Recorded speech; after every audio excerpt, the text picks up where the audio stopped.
Well, hello there, imagination connoisseurs, and welcome to another Road Trippin' with R&B podcast. I'm your host, Mike Bodden, and you're listening to our podcast for Friday, June 10th, 2022. We're glad you're here.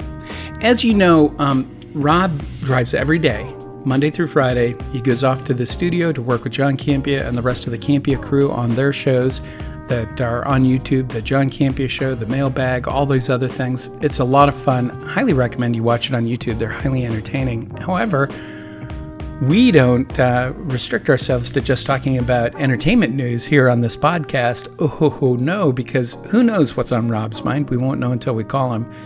Although today, as you can tell with the image I've used for this podcast, we're going to be talking about the boys. You know, for the last 3 years, Rob and I have been working together on building the Post-Geek Singularity community, and that community focuses on genre entertainment, the things that we all like to talk about: science fiction, fantasy, horror, pop culture, science, technology, and all sorts of things that are just kind of interesting and puzzling and give us a bigger, broader view of our culture and of where we're headed. So anyway, I hope that you'll come and join us, not just on this podcast, but join us in the Post-Geek Singularity. Go to our website, postgeeksingularity.com, or join us online. And, you know, we're online and a ton of different social networks, Twitter, and Facebook, and YouTube, and Reddit, Instagram, TikTok. You know, you can't get away from the Post-Geek Singularity. At least I can't.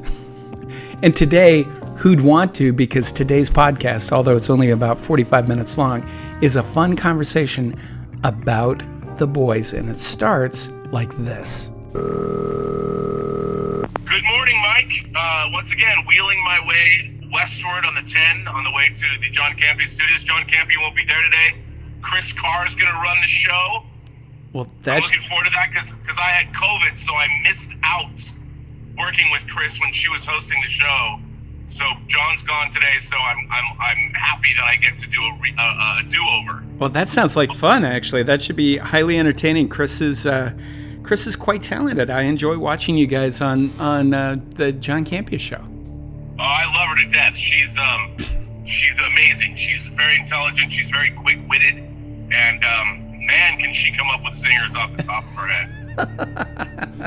That's always a good thing in a host. For me, I always have to kind of like listen to what's going on, and I'm always about a beat or two late, you know.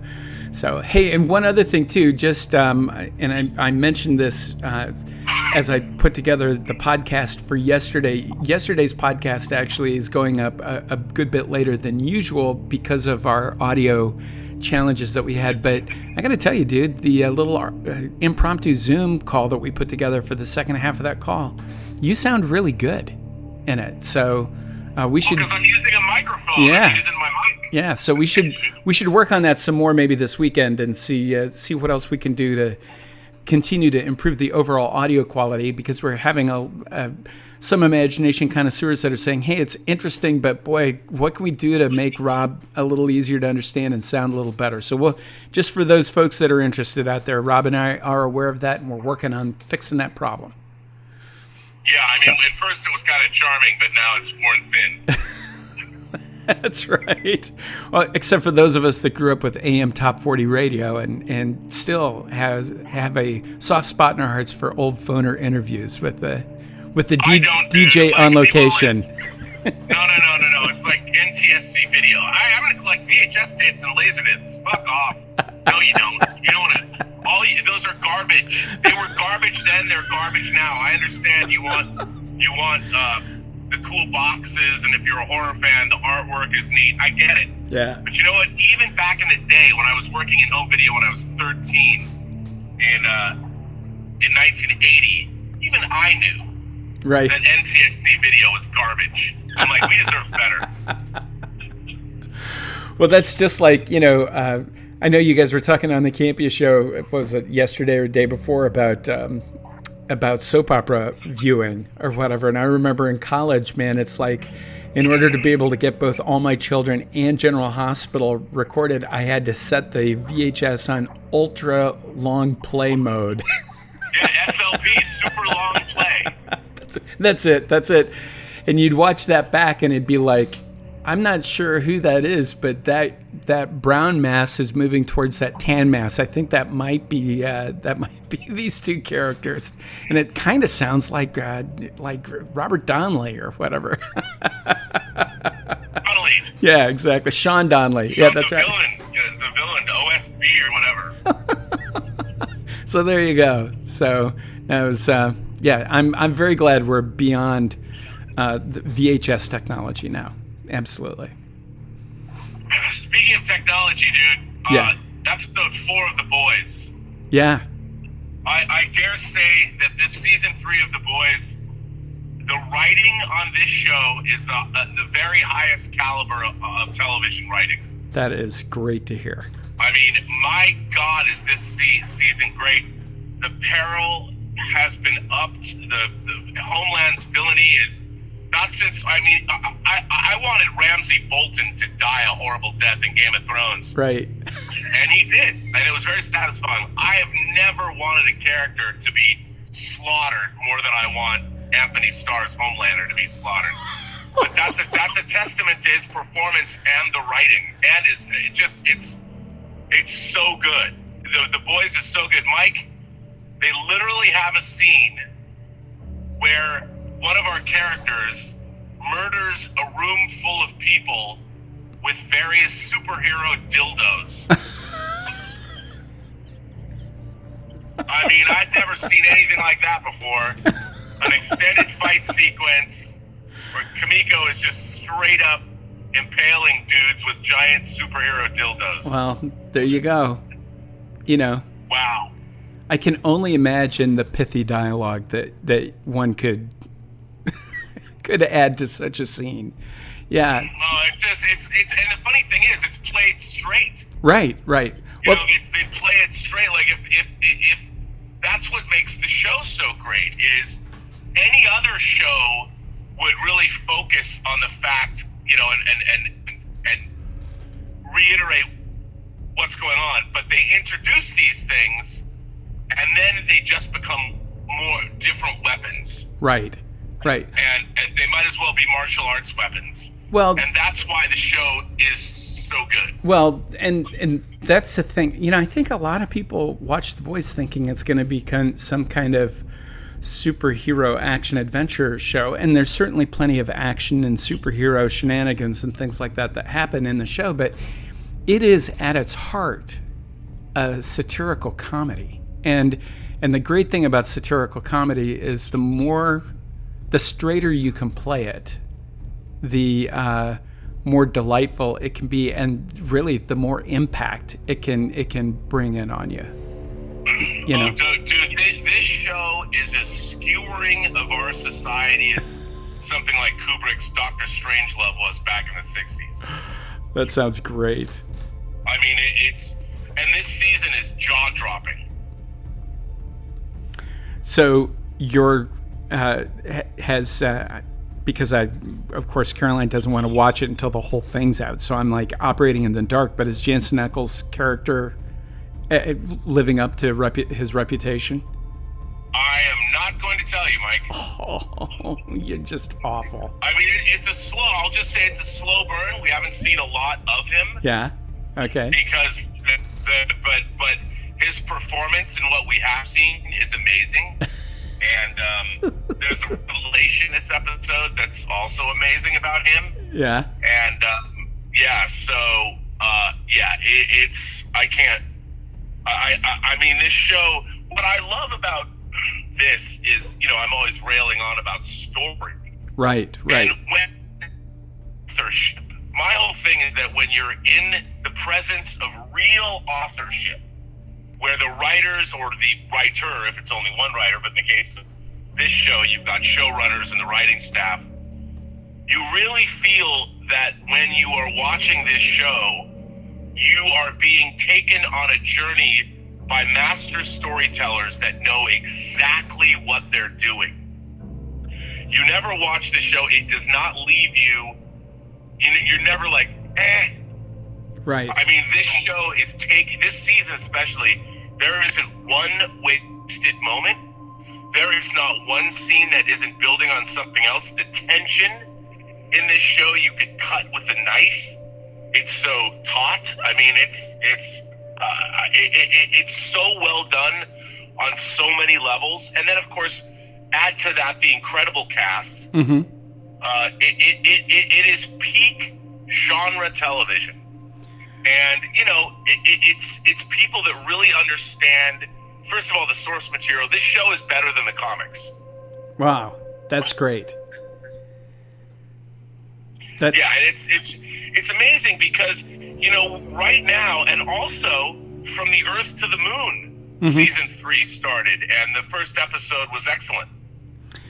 You know, I think for genre entertainment fans, we've been very, very fortunate in that with a lot of these shows that are coming out, you know, you and I can both remember back where genre films and television series just didn't seem to get taken seriously by anyone. Well, for the most part, they were also really terrible. Yeah, but you know, a lot of the performances were just not so great. I mean, either the directors didn't care, or the actors were just kind of like, you know, phoning it in so they could go ahead and get the paycheck. But we've been very fortunate when you sit down and take a look at all the genre shows, even the genre shows where we scratch our heads sometimes with some of the decisions made by writers or directors. For the most part, the actors have really brought it. I mean, they are fully committing now, and that's a huge, you know, that's a insurmountable barrier if you can't get a good performance out of an actor. But that has not really been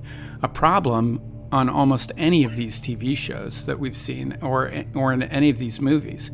You know, it's just sometimes and what that does, I think, is it really brings out some of the glaring problems you have from a writing standpoint or a storytelling standpoint, where the writers or the showrunners or the directors or whoever don't seem to understand where the boundaries need to be and how to keep the story moving forward so that there isn't any wasted time. Because the worst thing, I think, to do to an actor is to literally put their character in a point of stasis where they just end up looking, I don't know, stupid, or like they don't have, like they have to make up their own business on screen so that something keeps happening. That's not fair. That's not fair to the performer, and it's certainly not fair to the audience.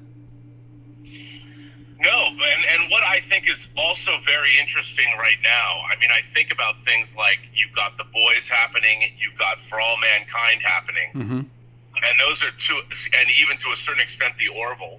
Right. So these are 3 shows that are at the very highest level of production, and The Orville might be a tad below For All Mankind and The Boys, but still, when you have those that you can directly compare and contrast to Star Trek and Obi-Wan Kenobi, which are both shows that are which are franchises that have become much more corporatized. Right. There's not a more graphic illustration of why it's so important to allow more unfettered creativity in the genre space. Right. Because I'm sure Apple, I mean, if you look at the writing staff of For All Mankind, Joe Menosky, Ron Moore, Naren Shankar, the people that are working on that show, they all got their start on Next Generation back in the late 80s and early 90s. Mm-hmm. So they have 30 years of television experience behind them. Mm-hmm. Whereas the people that are working on Star Trek, I mean, their pedigree of the shows that they're working on is not nearly as long, and 2, not nearly as prestigious in terms of the kind of shows they've worked on. Right. And yet those are the people that the corporations are. I mean, not that Apple isn't a corporation, but Apple has so much money that they're like, go make your show. Right. You know, because Apple's programming, they want it to be the Tiffany level of programming, that everything they have is absolutely excellent, because unlike Netflix, which their only business is to get subscribers, Apple's business has nothing really to do with streaming. But your point is, I think your point is this, is that the quality of the programming on Apple TV Plus or whatever is reflects on the Apple brand, and has the potential to negatively impact the Apple brand in a way that could hurt product sales. Whereas Netflix doesn't have that problem. Netflix is the entire brand in and of itself. Imagine if Netflix made a phone or a watch or a computer. Would you buy it based on what you know about Netflix? Well, that's a very good point. But that's what I mean.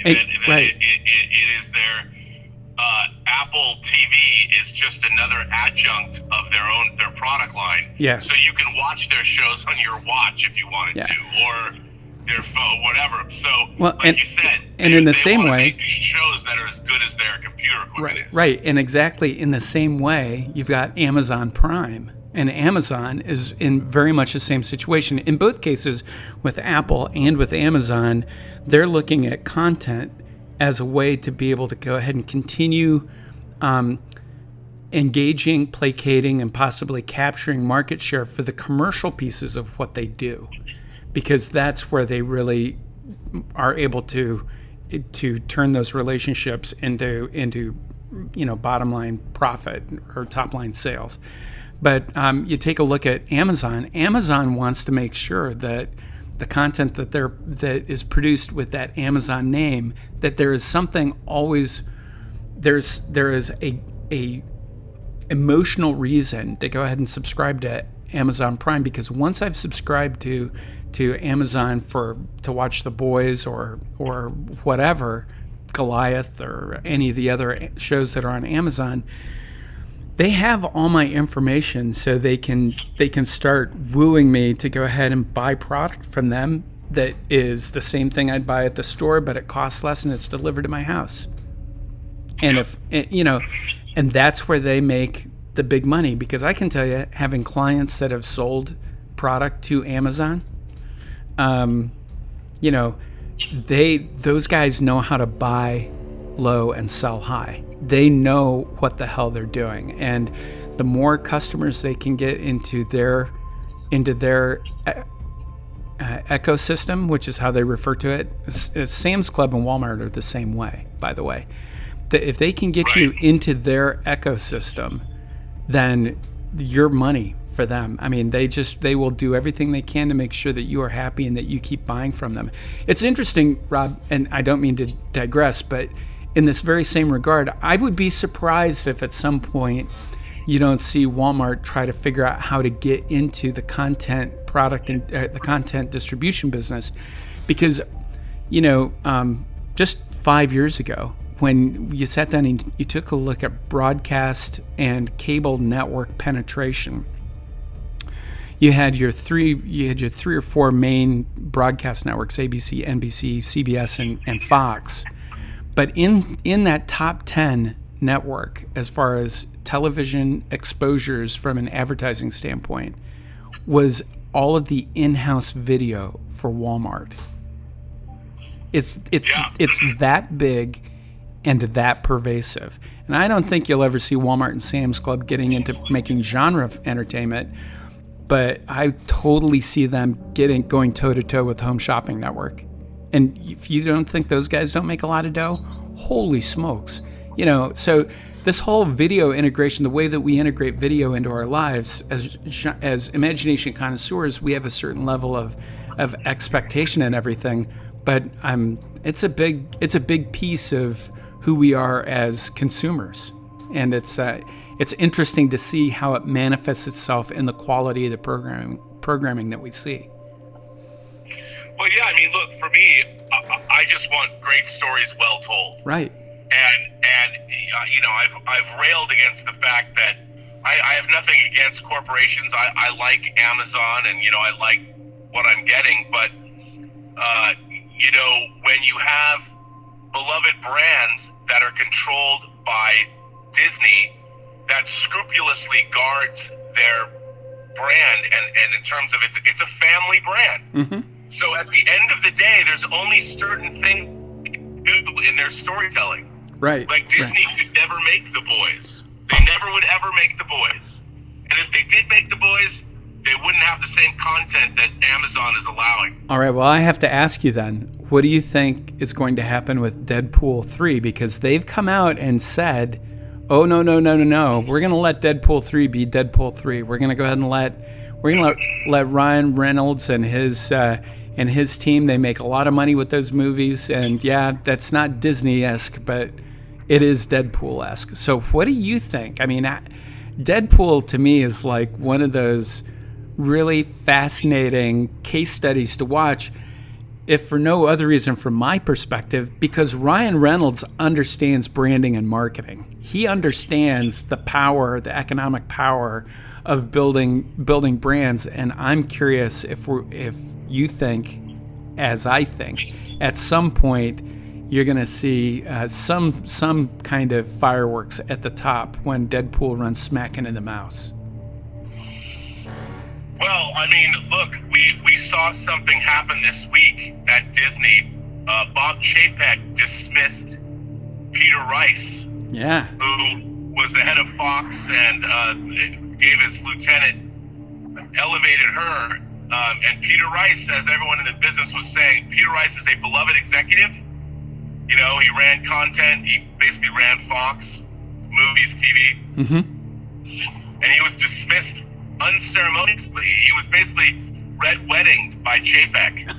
The axe of Chapek? Peter Rice had no idea that this was coming down the pike. Wow. And as it's been reported, Chapek said, yeah, well, you know, here at the new Disney, there's no real place for you. And Peter Rice was reported to have said, I thought we were forging the new Disney. You know? And I mean, Bob Chapek is embattled. Right. He was succeeding Bob Iger, and he's made blunder after blunder after blunder. And I'm sure he saw Peter Rice as his closest rival. Bob Chapek is a corporate animal. You know, he worked in home video. They liked him in home video because it was all about marketing, and he worked in theme parks. But he's out of his depth. And, you know, Bob Iger began his career working for talent and understood the entertainment business in a much more three-dimensional way than Bob Chapek does. Mm-hmm. And there's been a lot of, like, Bob Chapek doesn't know how to deal with talent. How do you take care of artistic people? And you know what? I'll tell you something. The last episode of The Offer, about the making of The Godfather, episode 9, does the great job of examining the differences between creatives and business and corporate. And really interesting, really, and I, in my experience, I've seen it was very true what they said. But with Deadpool, they're going to pay lip service to the fact that, oh yeah, we're going to allow it to be an R-rated movie. But Mike, there's a whole gamut of R rating. You can have violence and people battling and getting dismembered and blood spewing. Well, that's fine. But if you talk about Deadpool's girlfriend putting on a strap-on and fucking Deadpool in the ass for National Women's Day, Disney's not going to allow that joke to fly. But think of the merchandising. It's a small world, after all. Sorry. Well, yeah, but I mean, but that's the thing. I mean, you have to ask yourself, R rating means a lot. There's a spectrum of R-rated material. Right. And sexual innuendo and sexual jokes are not going to fly. Mm-hmm. Body humor isn't going to fly. It's funny because in America, you can kill people all you want and get an R rating. Right. But show two people making love and you're pushing that R rating. Yeah. Which is such a bizarre pathology that this country has, this remnant of our puritanical origins. Mm-hmm. It's really bizarre. I mean, how many people are going to kill somebody in their lives, and how many people are going to get laid? I mean, we can't deal with it. It's so bizarre. And you know, the eroticism in film, in student filmmaking, is almost gone. There's no more erotic thrillers. There's no more love scenes. But you want to have people. I mean, there are, but they stick out. Right. So, you know, Bridgerton's dirty, and you know, the bodice rippers. The women love it. But what are you going to do with Deadpool? And Deadpool doesn't have that kind of sexual content. It's all innuendo. Right. So, they say they want to make Deadpool R-rated. The one thing Disney does have is they do have 20th Century Fox as a brand. So they released Deadpool under 20th Century Fox, like it has been. And I think that was smart to do that. But Disney wants to deny that they already had an R-rated division. They had Hollywood Pictures, and they basically have been farming out the Hollywood Pictures library to other companies like Kino Lorber to put out on home video. Right. Which is, I think, odd. And there's some great movies there, like Ruthless People. I mean, hell, Disney digitally altered Splash so you don't see Daryl Hannah's ass when she runs into the ocean to become a mermaid again. I mean, they literally digitally added hair, and it looks terrible. And you ask yourself, why would you do that? I mean, first of all, everyone's got masks, and you understand that. We get naked every day to take showers or do whatever. Mm-hmm. And the idea that you would the whole thing about a mermaid is when she gets in the water, her legs go away and she has the body of a fish. Right. Like when you're seeing that, there's no sexuality other than the fact she's a woman. I mean, it's like, who are you kidding, Disney? It's insulting to the way we treat children to do something like that. Right. Because children are like, you know what? Being titillated as a kid is part of life. Right. And it's not just it's for boys and girls. And it's so, when you look at a company like Disney alter Splash because there's a shot of a bare ass in it, which, by the way, is funny in the context of the movie. Right. It's part of the joke, actually. Yeah. I just look at that and I'm like, what is wrong with us as a culture? We are so infantilized, and I think that's part of the problem. Mm-hmm. But anyway, and I can't see, corporations are way too worried about their brand. They will always, depending on the corporation, Apple or Amazon. I mean, Amazon will let this season of The Boys shows you that Amazon will let anything go. Right. Anything. I mean, this season of The Boys has things that the MPAA would have rated X, or at least NC-17. I mean, The Boys is absolutely an NC-17 show. And what they're leading up to this season, if they do it, they're leading up to, in The Boys comic, they had one of the filthiest, most sexually disgusting depictions I've ever seen of anything ever. Mm-hmm. And that's called the Hero-gasm storyline. Right. And they're leading up to that. They're going to do Hero-gasm. Yes, they are. And I can't even imagine. I mean, they cannot possibly do it like they did it in the comic. They could never go that far. But I mean, they're gonna do it. I can't even imagine where it's going. Well, the actor who plays Homelander has actually gone on record with the press saying that his wife will not watch that part of the show with him, and that he's not going to watch the Hero-gasm stuff because his wife just is like, no. I think it's interesting. Amazon seems to be willing to go ahead and go there, and now Netflix has Blondie coming out in September, probably. I think is the latest estimate. The Andrew, what's his face's Marilyn Monroe movie? That's NC-17. That's the NC-17 Marilyn Monroe movie. Are we likely to see that boundary continue to get pushed in our streaming services? You think? I think so, because people are watching it. Mm-hmm. The Boys is a huge hit. And I think, with Marilyn Monroe, it's going to be different. Right. Because in The Boys, the extreme violence and the sexuality is so extreme that you're pushing an envelope, but it's the same way that in French theater you had Grand Guignol with the violence.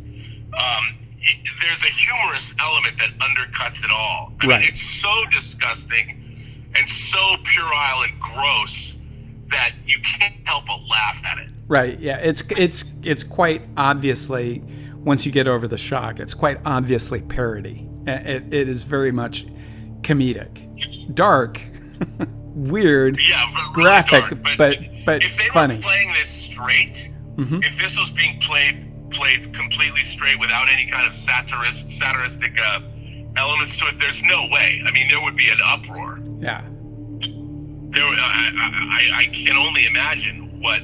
I'm surprised parents groups haven't like if this were the 80s, Tipper Gore would be up in arms over this show.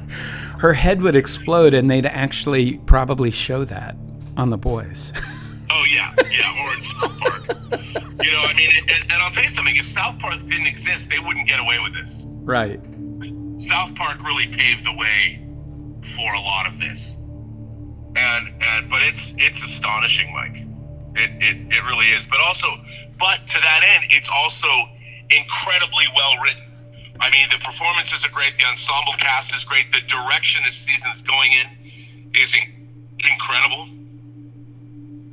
I mean, it really is. Well, it sounds absolutely great. Oh, it's bananas. But I mean, I think that's what it goes to show you what great storytelling is when somebody has, and you know, again, one of the things that not to harp on Star Trek again, but like what we were talking about yesterday, you know, I read a few interviews with even Alex Kurtzman where they flat out talk about lifting the stories out of these science fiction novels. Right. Like those who walk away from Umlaus. I mean, it's when you read that, it's like, wow, you guys are just flat out admitting that your writing staff isn't good enough to come up with original material, so you've just gone and you're just mining the great science fiction novels. And on one hand, I would say, well, at least they're doing that, but the problem is the writing staffs aren't good enough to mine those stories as well as they should be mined. That there's you know, on one hand, they'll take a really good idea, but then they don't support it well enough, even though I did like this episode of Star Trek very much, which I thought they got it pretty well, but they can never escape the fact that their show is inherently unbelievable. Right. Whereas, you know, you watch Star Trek The Next Generation, even though it's dated or whatever, you watch certain episodes of Next Gen, you believe it. With Star Trek, the way people talk to each other, I just don't. I'm still watching a Vegas show version of Star Trek. The way it looks with all the color and the lights and like, I don't believe any of this. Yeah, you know, I'm willing to go ahead and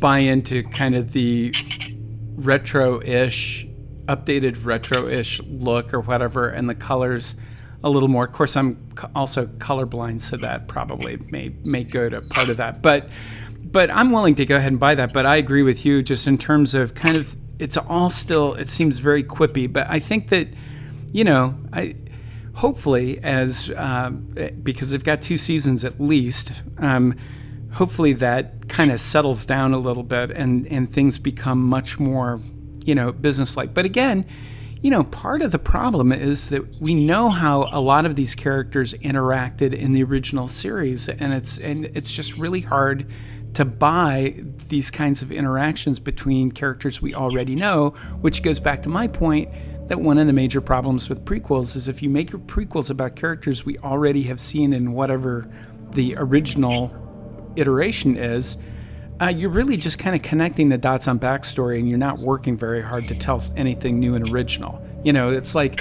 I'd much rather see other crew members who may or may not survive the 5-year mission before we get to Star Trek as we first saw it in the original series. You know, I'd be much more interested in knowing what happens with those people rather than all these kind of deep cut Easter eggy kind of things that, to me, quite honestly, I agree.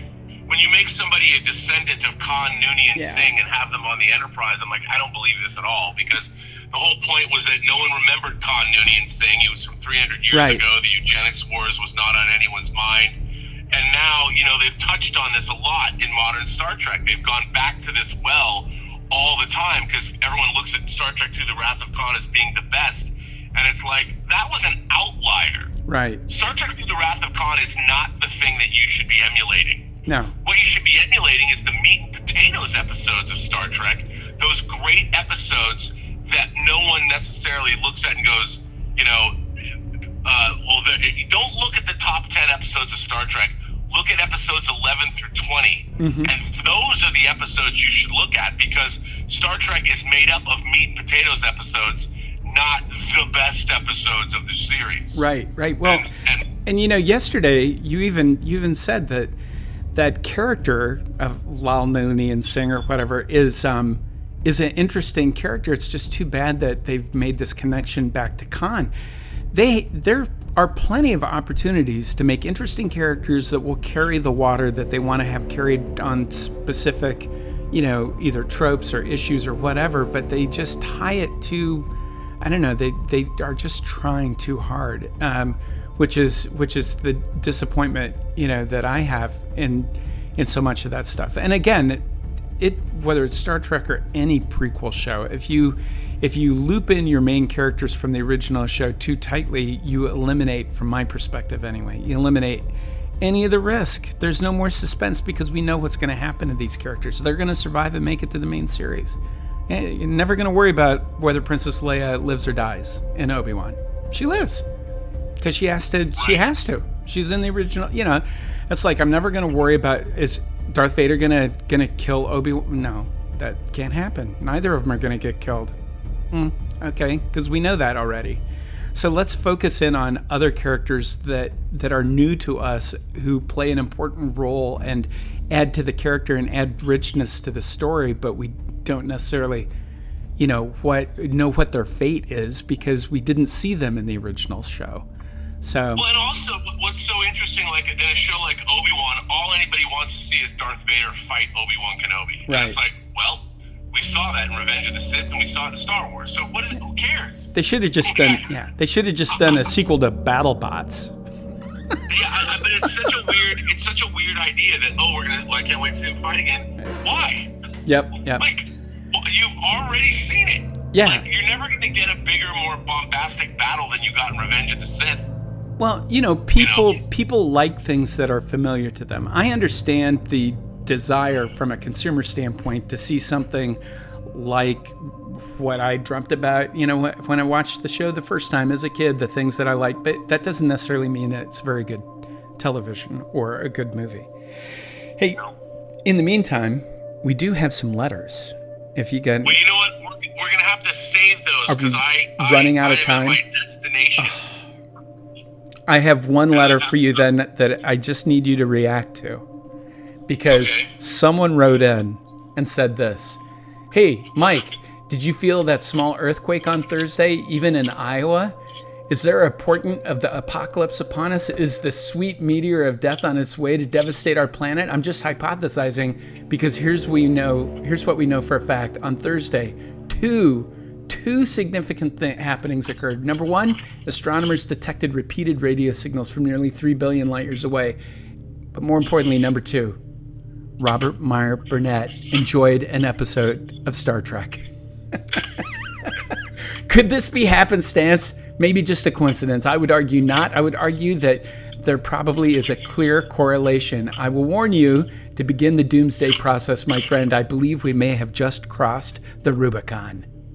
Well, look, it's funny because everyone has been saying that, and I'm like, look, I love Star Trek, and I have my whole life. It's my favorite franchise, and I'm just waiting for. I saw what I thought was a great.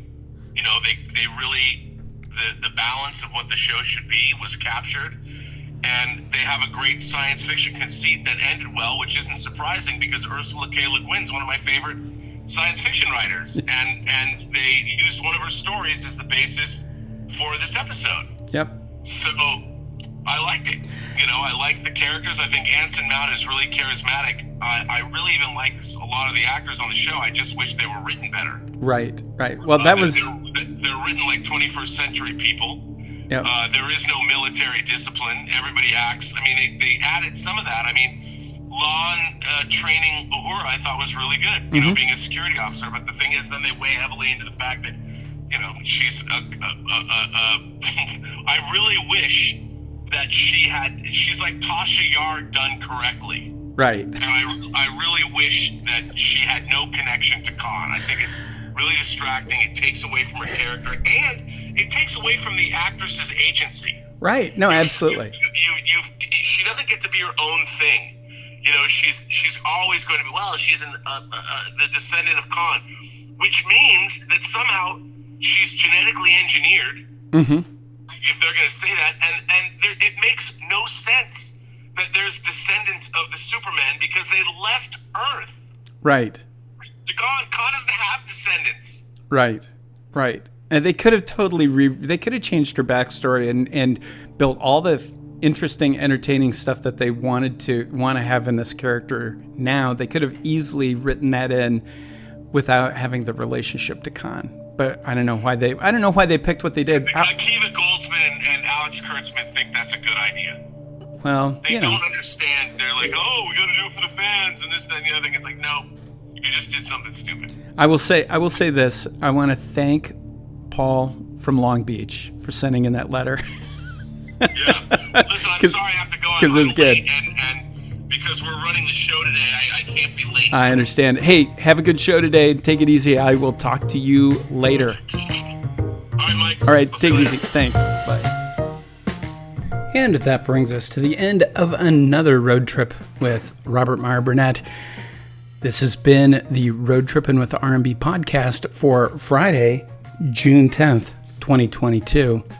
Road Trippin' is a production of Imagination Connoisseurs Unlimited, LLC, and is transmitted throughout the Post-Geek Singularity from our studios located in the corner of the employee lunchroom at the Spacely Sprockets building. Say hi to Mr. Spacely for me, would you please? Okay, you can find Road Trippin' on your favorite podcasting platform and on our website, postgeeksingularity.com. We also post links to our podcasts on all of our social media accounts. You'll find the PGS on Facebook, Twitter, Instagram, YouTube, TikTok, Reddit, and Discord. Of course, you can always join the conversations on Discord by going to our website, postgeeksingularity.com, and clicking on any of the literally hundreds of links that we have on that website that will take you to our online community for discussion. Once you're there, you can sign up and become a member of the PGS on Discord, or you can just participate in the conversations. There are hundreds of imagination connoisseurs who go there every day and talk about the things they love. You're certainly welcome to join in. You can also sign up to receive our email newsletters. They're free and opt-in only. You can easily manage how many notifications you get a week from us because we send these out almost on a daily basis, and we don't want to clutter up your inbox with unnecessary emails. So please, sign up for the emails you want. We'd be happy to send them your way. And don't forget, we also love to hear from our listeners. You can send the show a message by going to the homepage, postgeeksingularity.com, clicking on the big button right there underneath the header images that says Send a Show a Letter. From there, you'll go to our contact form. You drag down to the Road Trippin' podcast, Road Trippin' with RMB. Click on that, type in your secret message, hit send, and before you can phaser a horta, I don't know. What else? What else is there? Before you can levitate Princess Leia off the ground and drop her gently to the street. I guess that's a spoiler, isn't it? Whatever. I get your message in about 90 seconds. I take a look at it. As long as it's in some language that I can read through my universal translator, I'll send it on to Rob. We'll talk about it in an upcoming podcast, rather, of Road Trippin'. Hey, it's been a lot of fun. We record these every Monday through Friday. I try to get them up the same day. Some days I'm successful. Other days, not so much. But either way, we like hearing from you. We like talking with you. We like corresponding with you in the YouTube community and everything. It's been a lot of fun, and we'll keep doing it. So please stay tuned and keep listening. I'm your host, Mike Bodden. Great talking to you, and I'll talk to you again next week.